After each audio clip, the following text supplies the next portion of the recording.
Hello, everyone, and welcome to another episode of Whiteboard. My name is Harshit, and I'm the Director of Business Alliances at Wytlabs. We are a digital agency specializing in SaaS and e-commerce SEO. And I've got Daniel with me today. Daniel runs a couple of online businesses under the holding company CH Group, alongside his brother David. Some of the holdings of CH Groups are Legit Check App, Sign House, Guides.ai, SaaSpad, which is a recently launched agency business. And they have quite recently sold one of their own SaaS company for six figures called Simple.ink. And a big welcome to you and congratulations to you, Daniel, for this recent sale. And yeah, I'm so happy to host you today. Likewise, I'm excited as well and happy and also honored. So thank you very much for the great intro and thanks for having me.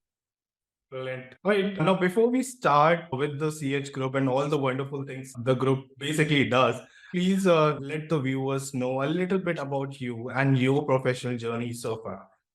Yeah, sure. Absolutely. So I'm Daniel. I'm currently 26. I just turned 26 and I started my first online business business generally when I was 15.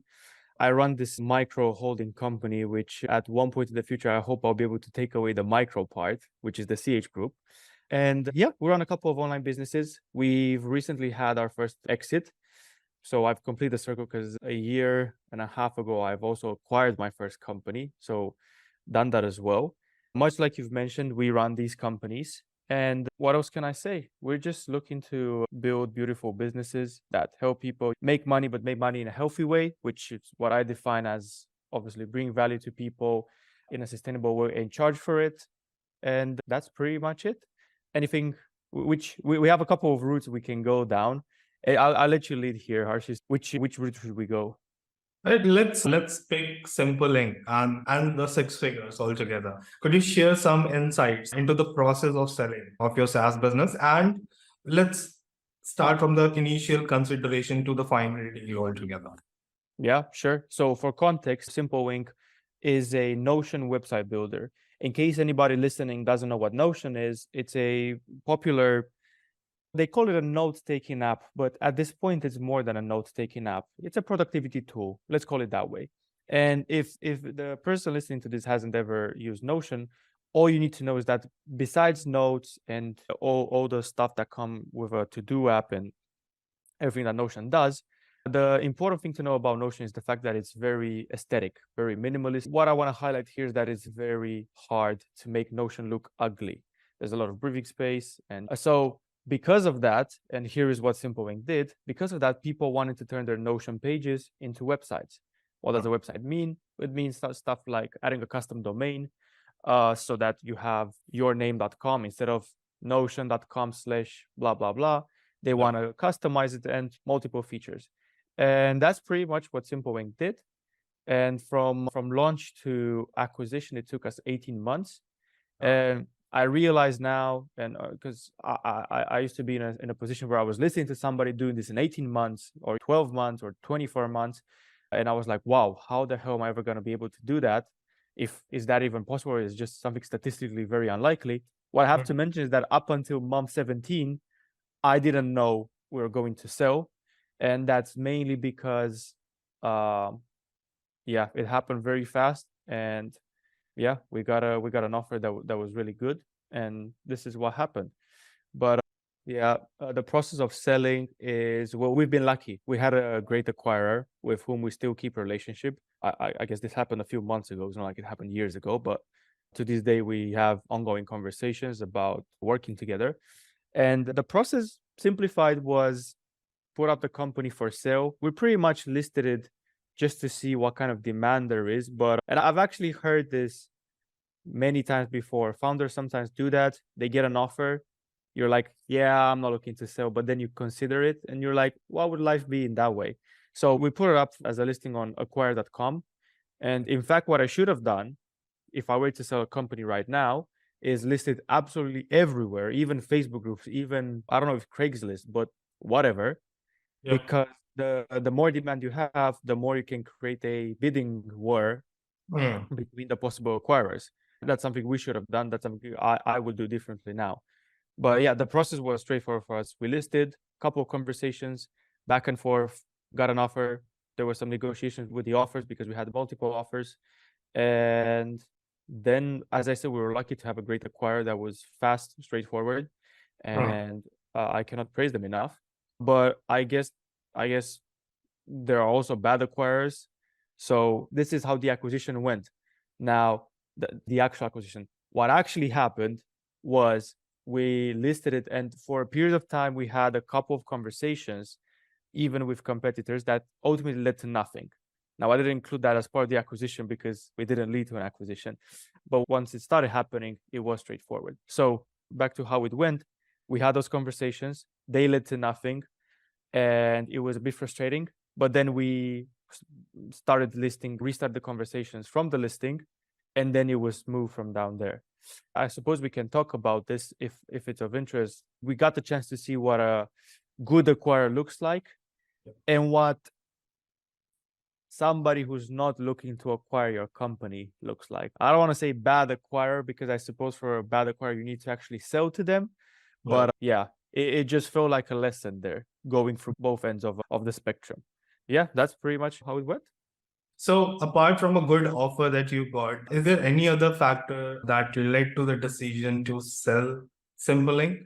And how did you and your team navigate through that decision-making process altogether? Yeah. When you say myself and the team, it's pretty much myself and David, my co-founder. So it's only the two of us that own the company. It was a lot. It was a lot in a short period of time, but we felt that it was wise. So ultimately it led with that. Of course, we had feelings of, yeah, but what if this 10x is in this amount of time and then we can get 100x or whatever. So yeah, because your growth was pretty good with respect to, I was looking into SaaS pad site, and the organic growth that you projected, the traffic growth altogether was pretty good, in a very short span. Yeah. Absolutely. Yeah. I've also been told, or by reading online, that if you sell a company, you have to sell when it's good and when the trend is still looking upward. You can't, just like you can't time the market. I was told that, and I thought at worst it's too early. But let me just look at it in terms of what I get today and how it feels like. And I have to mention as well, something worth mentioning is the fact that we haven't been really focused on the product. I was daily answering customer support and helping people, customers or prospective customers or free users, because we had a freemium plan, which was very much used. But we haven't been actively developing the product that much. It was something that ran on autopilot, so to speak. So that was an important factor there as well. And the reason why we took this into account was because, and I didn't mention this in the listing, I wasn't specifically looking for the highest amount of money. I was looking to put the company in the hands of somebody who has operational skills so that I can learn from a distance, so that 12, 24, 36 months from that moment, I can look and say, okay, I've cashed in, but let me see. It's like you have a time machine and you look at, or maybe I'm fantasizing it now, but it's like you have a time machine and you look at a parallel universe scenario. So I'm pretty confident the new acquirers will grow the company as it deserves to be grown. And I can, with the context that I have on the business, I can look and say, okay, this is what I should have done if I was going for the long run.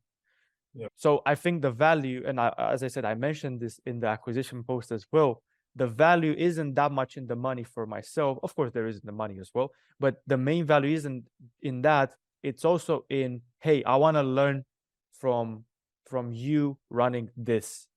Now, I didn't keep a stake in a company. It was a full acquisition, but because I have all the context up until this moment, because it was the company we grew from zero, that's what the value is for me. The same way when you learn a sport or boxing or dancing or whatever, you have a teacher and they do it and then you do it. It's how humans learn. So by just observing and maybe even mimicking. Yeah, that's of course there were many factors, but that was one of the main factors. It's something you cannot pay for, something you cannot, maybe not even with a mentor, because in this situation we're in, and I highly recommend this to somebody who has the option to do that, there are more skilled people doing something where you have context. Because advice, so I was writing a piece for another interview, and sorry to go off track, but I'll be quick.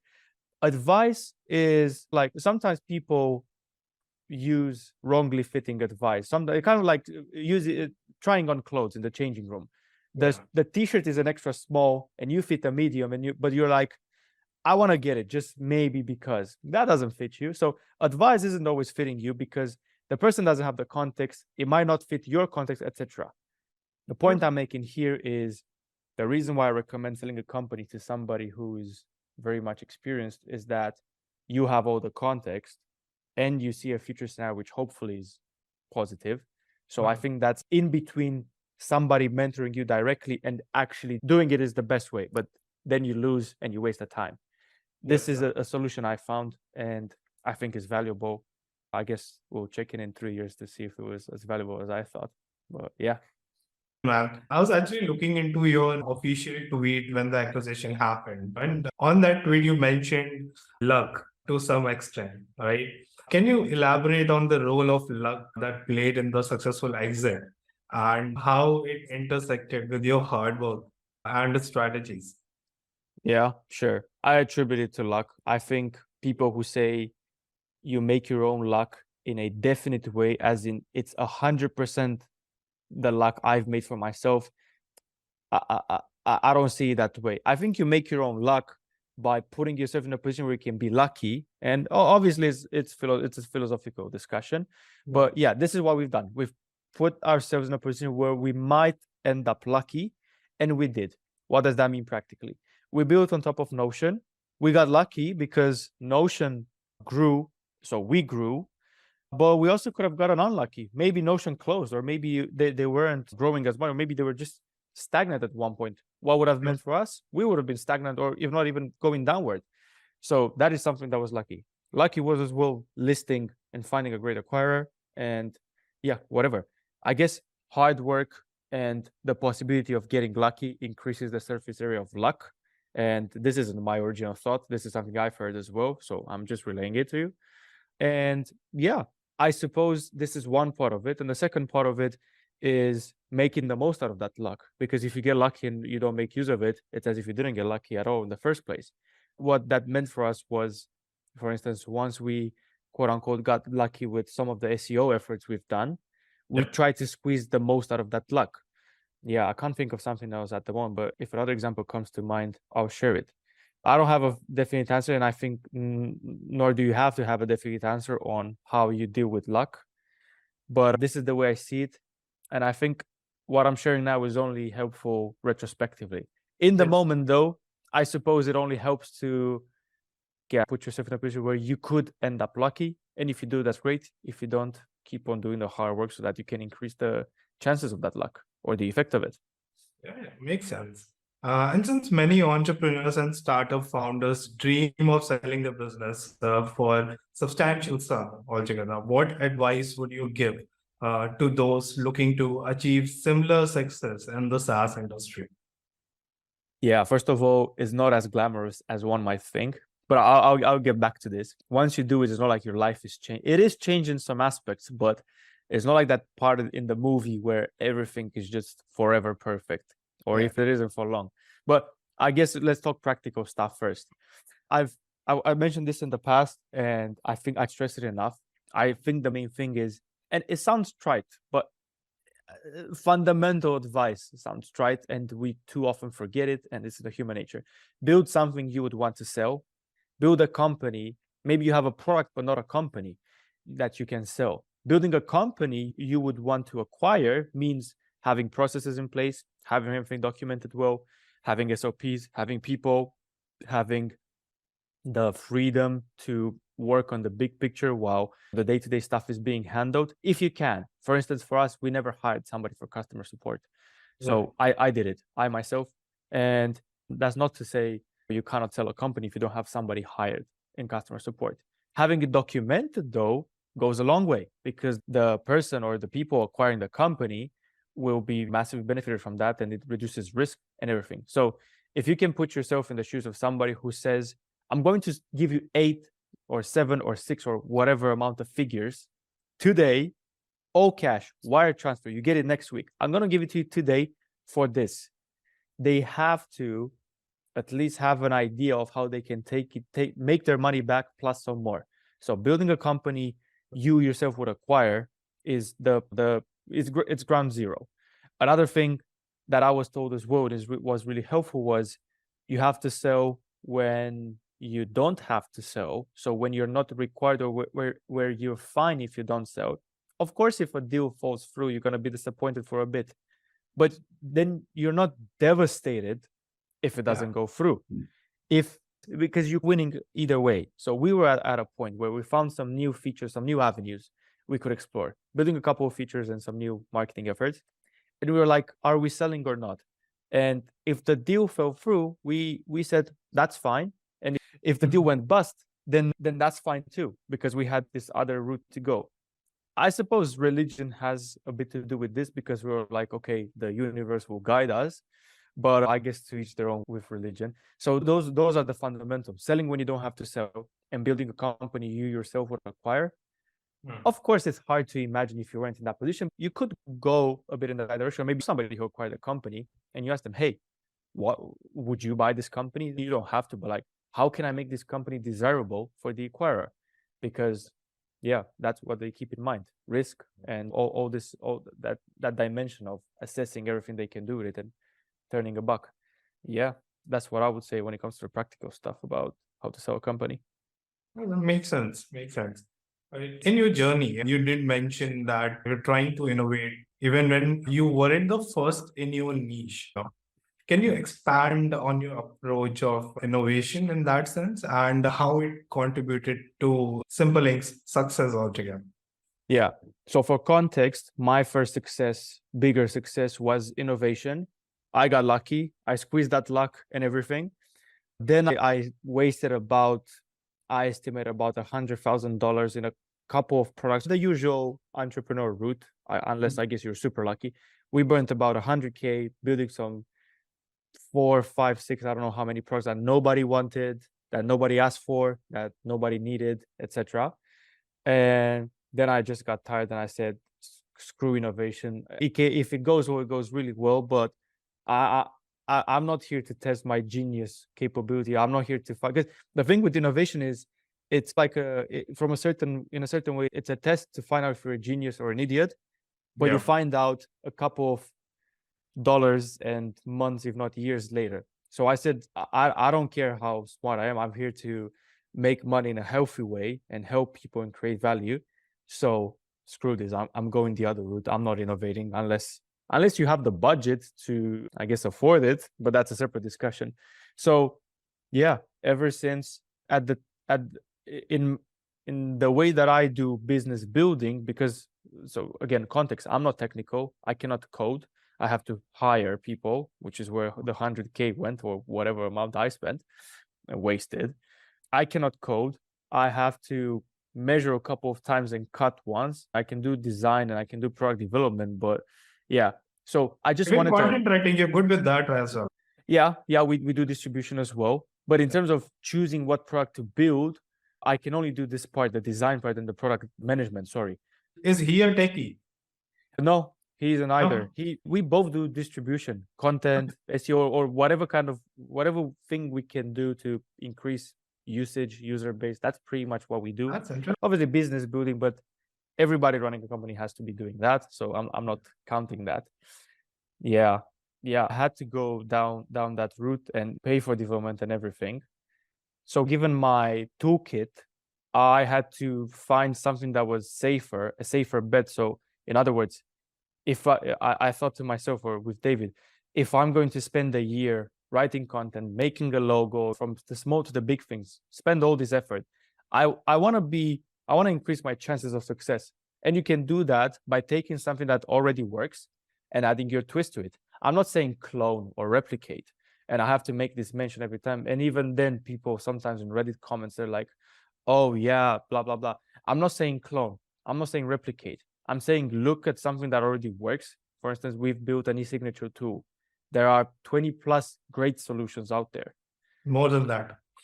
Yeah, more than that. It's an old industry. It's a huge industry. But it's one that's growing. And if we can add our twist to it that adds value in a certain way, It's not, nothing is guaranteed on this world, on this planet, but it's closer to being guaranteed than innovating with something.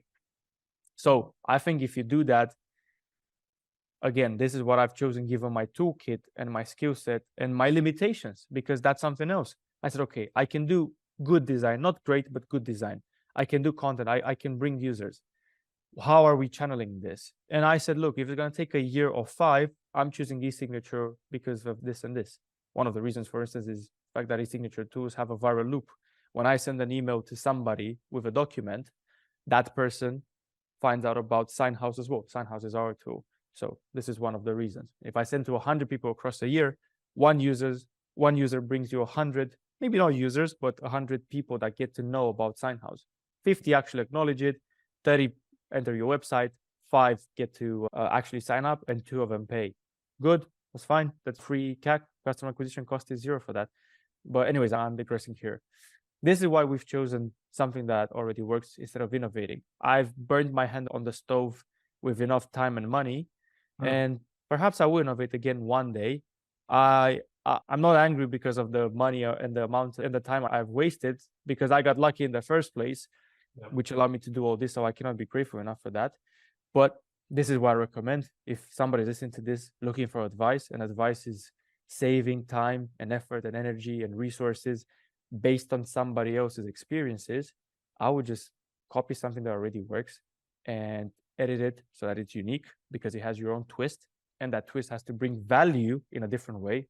You don't just change the logo and you make the button blue from red because you like blue. No, you have to bring value to people in another way. And then it's just a matter of time, I would say. If back to the fundamentals, which I won't repeat because they're boring, but if you have that patience and ready to do it every day, and if you're able to do it, because life situations sometimes can be tricky, then you've just increased your chances and chances of luck as well. Back to what I was my other point in the previous question. So yeah, does that answer the question? Yeah, brilliantly. And I do agree with you on this front as well, because if you've already seen a tried and tested method and you build on top of it, nothing like the chances of failure are pretty less. So Yeah, what do you do? Are you a fan of innovating? Have you been through it, or just this way, maybe something in between?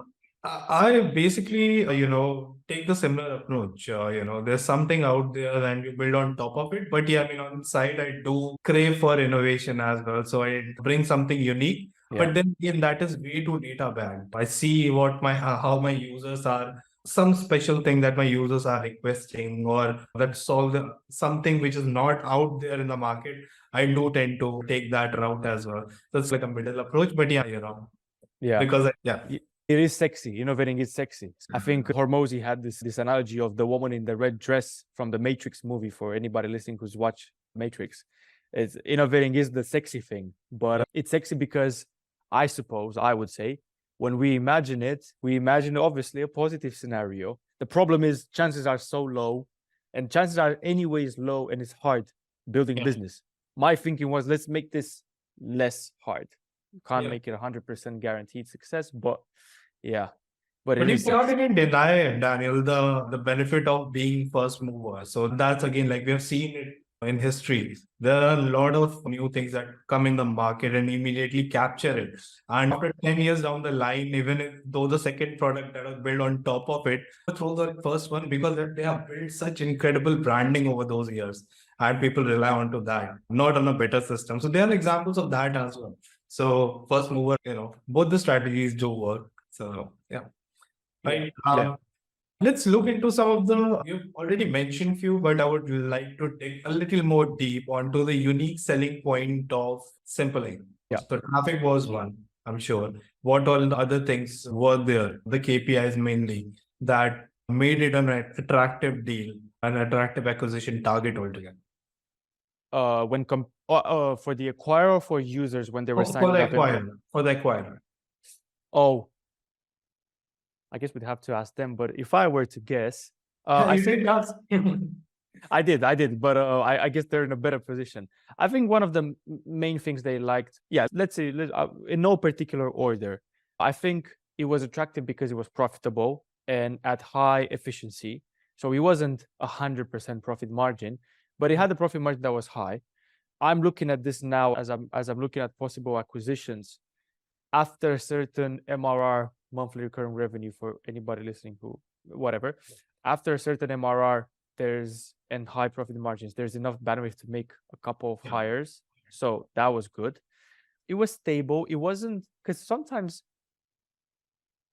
too much growth. I don't know if I want to say this, but I'll say it and then I'll change my mind if needed. Sometimes maybe too much growth in a certain way can be risky, can be scaring some acquirers. And I'm not saying if you're growing 40% month over month for 2 years in a row, that's not scary.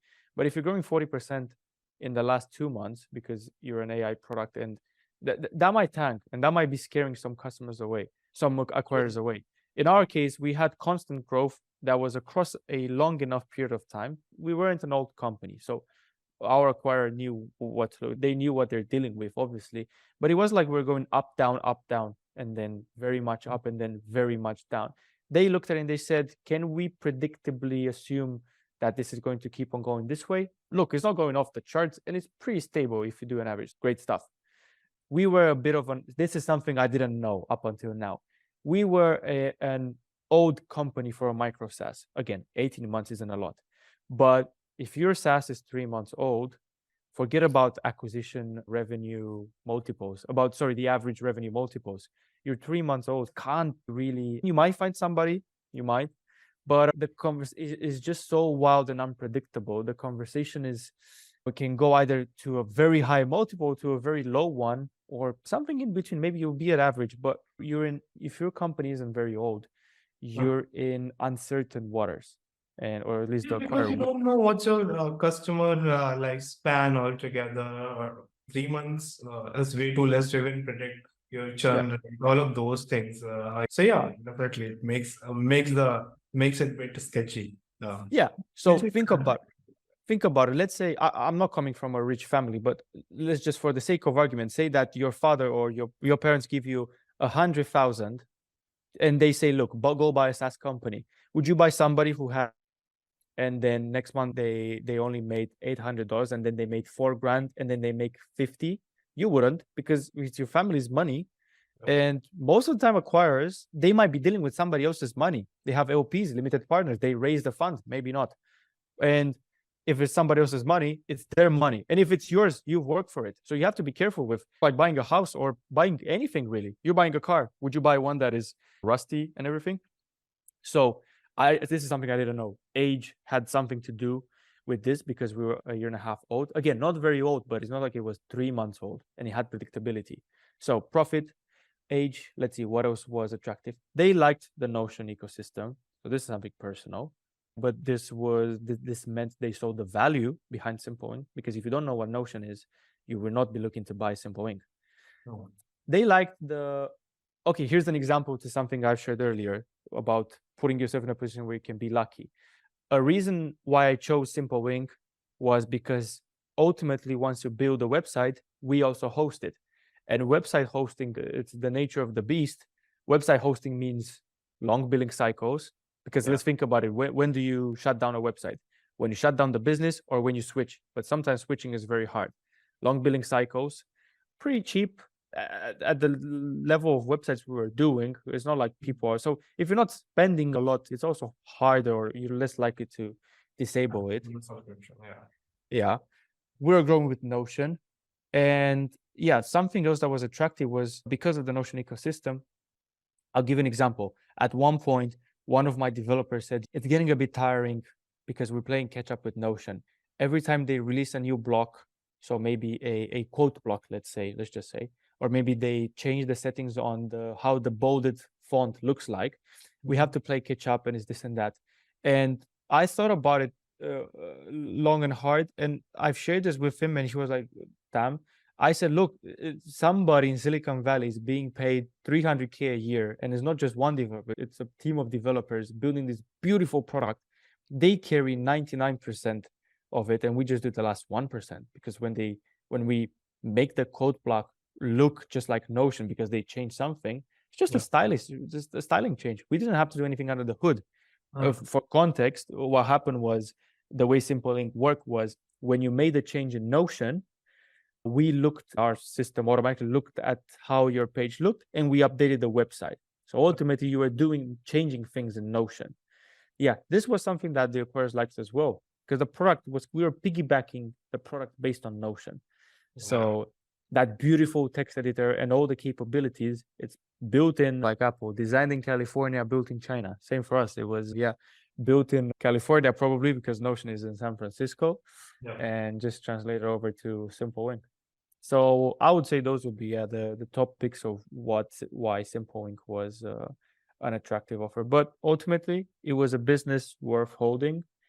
And yeah, that's it. Right. Okay. Can you tell us a bit more about how exactly the traction your news receive, especially in online communities, say Reddit and Twitter? How did this attention impact your business and your personal brand overall? I don't think it impacted the other businesses in a way directly. So obviously this podcast as well, for which I'm very grateful, helps. And helps as well, but is a consequence of the acquisition news. I don't think it drives revenue directly in terms of we didn't see any increase in sales in our other companies. However, it does increase trust and awareness. So maybe it does come with time, but it's not like any of the other business spiked. But let's say, look, for Signhouse, we offer something that is solid. It's important, e-signature. So e-signature software. When you store your documents, you might be looking and say, who's the founder? Who made this? Like, how can I know I trust you? Where are you located? Are you respecting e-signature laws, privacy laws, data protection laws? Okay. And they might be looking up online and maybe they see the fact that you've sold the company. So I think it's stuff like this, indirect stuff that solidify you as So broadly, it's impacting your branding altogether, but nothing on the direct sales front.